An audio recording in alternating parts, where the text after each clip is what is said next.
Ma'am टेरी की एक research आई है, उसमें पता चला है कि दिल्ली से गुजरने वाली यमुना नदी, नालों से आने वाले भूजल और शहर के खुले नालों मात्रा में माइक्रो प्लास्टिक के कण मिले। इसमें कोई हैरानगी की बात नहीं है, क्योंकि आप जब हम प्लास्टिक को अपने रोज़ की ज़िंदगी में हर हर पल देखते हैं, हर चीज़ में आप इस्तेमाल कर रहे हैं, आप कूड़े में फेंक रहे हैं, कूड़ा सेग्रीगेट नहीं हो रहा वो भी देख रहे हैं, कूड़े से लैंडफिल पे जा रहा है, कूड़ा वेस्ट टू एनर्जी प्लांट पे जा रहा है जहाँ पे वो जलाया जा रहा है। तो ये सारी जगह जो उसका ये रूट है वो हर जगह जाएगा ही। और क्योंकि यही कूड़ा आप अगर देख रहे हैं, जो हम एसटीपीज़ वगैरह के स्वेज ट्रीटमेंट प्लांट्स वगैरह की बात करते हैं, वहाँ पर जो वेस्ट फेंका जा रहा है, तो नेचुरली प्लास्टिक भी वहीं जा रहा है।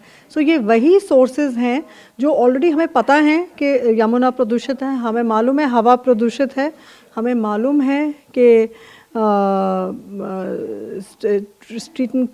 स्यूएज ट्रीटमेंट प्लांट्स में सारा ये आपका प्लास्टिक जा रहा है।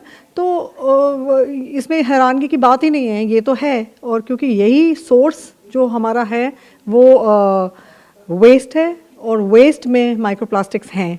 सो डेफिनेटली ये स्टडी उसको जस्टिफाई कर रही है।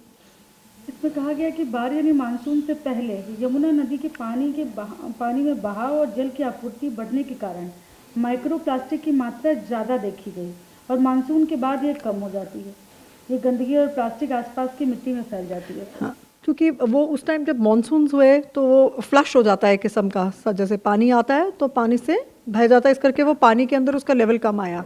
लेकिन जो फ्लड प्लेन्स हैं या जो मिट्टी है वहाँ पर, जो नदी के आसपास जो सारा उसका है जो उसका इफ़ेक्टिव एरिया है जो सारा, वहाँ पर वो सारा फ्लश होके आ जाती है, तो वहाँ पर उसकी क्वांटिटी ज़्यादा नज़र आती है।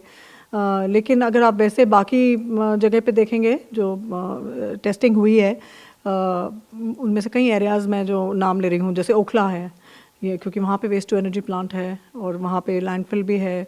वहाँ पर आपका भालसवा पे, आपके गाज़ीपुर में, जहाँ जहाँ आपने कूड़ा फेंका हुआ है कि कूड़े के लैंडफिल्स है, वहाँ पे उसकी मात्रा भी ज़्यादा आई है, क्योंकि वो नेचुरली एज लेचिट भी जा रहा है। उसका जो कूड़ा, मिक्स्ड कूड़ा वहाँ पे सड़ रहा है, वो सॉइल में तभी नज़र आ रहा है। सो इसीलिए बहुत ज़रूरी है, जब हर चीज़ से इस टाइम कनेक्शन जो है, हर चीज़ का जो एक तौर है वो है solid waste management rules implement करना। अब ये जो सेकेंड लेवल पे अब उसकी जो नए रूल्स आए हैं, ये बहुत ज़रूरी हैं कि ये सिर्फ कागज़ पे नहीं रहने चाहिए, इसका ज़मीनी तौर पे इनको इम्प्लीमेंट करना बहुत बहुत ज़रूरी हो गया है। ये हमारे अंदर एक माँ जो अपने बच्चे को दूध पिला रही है, उसके अंदर माइक्रोप्लास्टिक है, हवा में माइक्रोप्लास्टिक्स हैं, आपके ज़मीन में, मिट्टी में आपने देख लिया, यमुना में आ गए हैं। तो कोई तरीका नहीं है इससे बचने का। इसका हेल्थ पर कितने बड़े बड़े असर देखे जा रहे हैं? कौन कौन सी बीमारियां होने का खतरा रहता है? ये बहुत ही खतरनाक, जो कि बहुत तरीके से बहुत स्टडीज़ आई हुई हैं। जैसे मैंने अभी बोला कि सबसे एक दर्दनाक, एक माँ होते हुए या एक औरत होते हुए तुम बोलते हो कि हाँ, हम एक माँ के दूध में भी माइक्रोप्लास्टिक है। तो एक शुरू से जो बच्चा पहले जो सांस ले रहा है, दिल्ली जैसी जगह में जो बच्चा पैदा होने से पहले जब आप अपने माँ के शरीर में हो, तभी से आपके प्लासेंटा से आप प्लास्टिक ले रहे हैं, माइक्रोप्लास्टिक ले रहे हैं, या प्रदूषित हवा ले रहे हैं। तो वो बच्चे में के आप सोच सकते हैं कि उसके क्या प्रभाव हैं जब वो बच्चा बड़ा हो रहा है या यंग एज पे आएगा। तो ये बहुत ही उसके, और बाकी फिर आपके जो है हर चीज़ रिलेटेड है प्रदूषण से, हर माइक्रोप्लास्टिक से, हर चीज़, चाहे आप कैंसर की बात कर रहे हैं, चाहे आप बच्चों की कॉग्निटिव डेवलपमेंट की बात कर रहे हैं कि बच्चों की सोच, बच्चों के समझ, मतलब ऐसे ऐसे हेडलाइन देखने को मिल रहे हैं अब कि हाँ, अब जो बच्चे हैं जो ये प्रदूषण पे रह रहे हैं वो बेवकूफ़ हैं या डम बच्चे हैं, ये हेडलाइंस हैं मेन स्ट्रीम मीडिया की। सो ये आई थिंक बहुत ही सोचने वाली चीज़ है और इसको क्यों नहीं कंट्रोल में लिया जा रहा, क्यों हम इसको इतनी लापरवाही से लिया जा रहा है। प्लास्टिक एक ऐसी चीज़ है जो शुरू से ही उसका कैसे बनता है, क्योंकि आप फॉसिल फ्यूल पहले निकालते हैं, उसके लिए आप जंगल काटते हैं, आप ज़मीन में डिगिंग करते हैं, आप अपना हर तरीके से उसको पोल्यूट करते हैं, फिर वो आते हैं, फिर आप उसको बनाते हैं, बनाने में प्लास्टिक को अगेन एमिशंस, उसमें बहुत एमिशंस होती हैं, फिर आपको ये एमिशंस सारा जो प्रदूषण होता है, फिर आप जब उसको यूज़ करके फेंकते हैं वो फिर जलने में जाता है। आप उसको कह रहे हैं वेस्ट टू एनर्जी कुछ नहीं होता, वेस्ट टू पॉइजन ही होता है। आप कोई भी चीज़ जलाते हैं उससे सिर्फ प्रदूषण ही होता है। आप जितनी मर्जी कंप्लायंस कर लीजिए, जो मर्जी उसको बोल लीजिए कि यहाँ नहीं है, प्रदूषण तो होगा ही होगा। सो शुरू से लेकर आखिर तक जो उसकी साइकिल है वो सिर्फ प्रदूषण की है। इसके मतलब कारण क्या है, कैसे ये कहाँ से आया, कैसे पहुँचा ये कुछ? प्लास्टिक्स एक सहूलियत बन गई।